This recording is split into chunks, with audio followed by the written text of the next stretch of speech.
and welcome to another movie reviews video. I make movie reviews here on this channel every Sunday and they are always spoiler free. Obviously last Sunday I didn't have one for you, but I will link the previous Sunday's movie reviews video because it was a bumper one, so I will link it up here. I was at Disney World last Sunday, which is why A, I didn't watch any movies, so B, I couldn't bring you a movie reviews video, but I already have the first of my Disney vlogs up, so I'll also link that one for you. I saw 3 movies in cinemas this week, and I will leave timestamps in the description box below in case you want to scroll along to just one of those movies. I don't want to listen to the rest of them. So the first movie I saw in cinemas this week was Harriet. I had been excited about seeing this one, and annoyingly it came out just after I left to go to Disney World, so I had to wait until I came back. This one obviously tells the story of Harriet Tubman. It is quite a dark film. There is a lot of excellent music in this film, and I really do think it benefits from being seen on the big screen. I really enjoyed the story. I know of Harriet Tubman, but I don't know her story, and so being able to see it on the big screen playing out in front of me was really cool.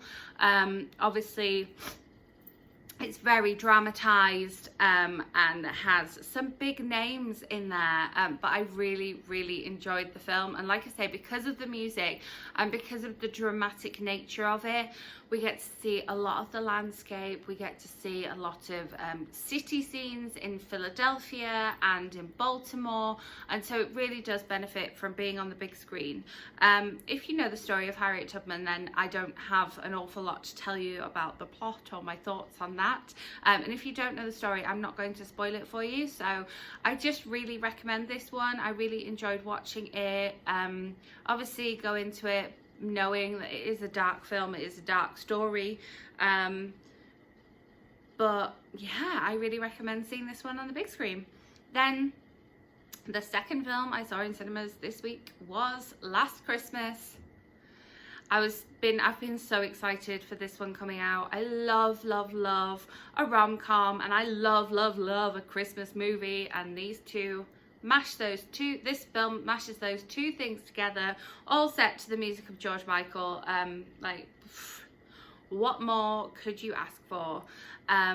This film is also set in London, and so made me really kind of homesick for being on Regent Street when the Christmas lights are on. I used to love, you know, coming up out of the tube or coming along on the bus and seeing those Christmas lights and walking down and feeling so festive no matter how busy and rainy and cold it was. It was just and there was a lot of shots of Covent Garden at Christmas as well, so it did definitely make me homesick, but it's just a lovely story. Please don't go into this movie with any sort of cynicism. Leave your cynicism at the door.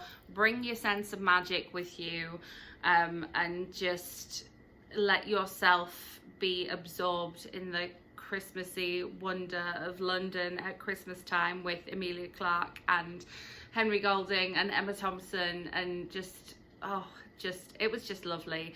Again, because of the cinematography and the music, I do recommend seeing this one on the big screen. I can tell it's going to be one of those that I do watch on my own TV every Christmas, but while I've got chance, I am probably going to go and see this one on the big screen again, just because it just looks so beautiful in front of you, and I will go in knowing this time just how much of London at Christmas there's going to be, and so hopefully we'll be slightly less homesick and we'll notice more about the storyline and not just the beauty of London at Christmas time.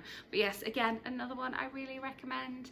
And then the third film I saw in cinemas this week was Playing with Fire, which stars John Cena as a fire jumper and Keegan-Michael Key as his first officer. They rescue these 3 children, and it's the middle of a storm, and obviously they have a duty of care to look after them, and that's when the hijinks ensues. This is very much a family film. It was trailered with all the kind of like Toy Story and Maleficent and all your family films that have been out recently.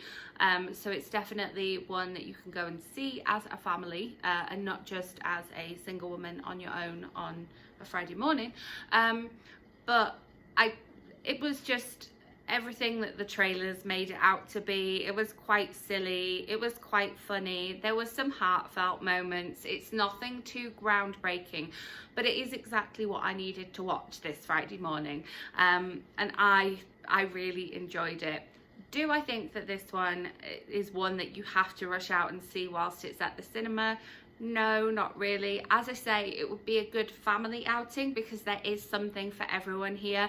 There's humour for the adults, there's a little bit of kind of romance and a little bit of kind of heartache in there, but then there's also some really, really silly moments, a lot of physical comedy and a lot of jokes that are in there for the kids as well.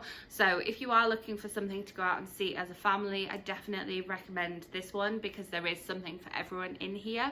However, if you're just thinking, oh, that looks like a cute film, maybe I'll watch that, then maybe wait till it comes to streaming or DVD or however you watch your movies at home, because it's not one of those that you have to see on the big screen. It doesn't necessarily benefit from being large and loud in front of you, but if you are looking for a family outing, I do recommend this one. So yeah, so I really enjoyed all the films I saw at cinemas this week. Quick bonus mention for a book versus movie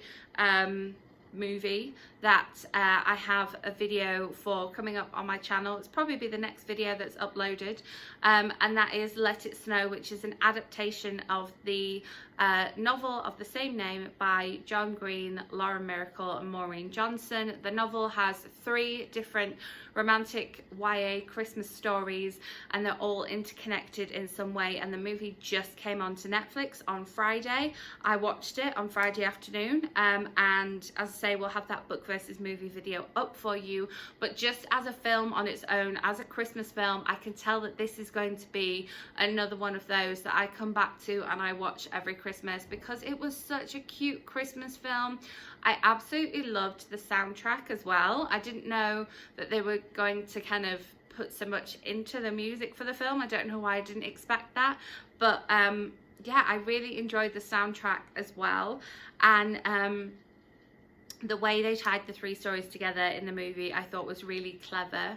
It was very, very romantic and had all those kind of names that you've seen in a lot of kind of teen movies and teen TV series on Netflix and in the cinema.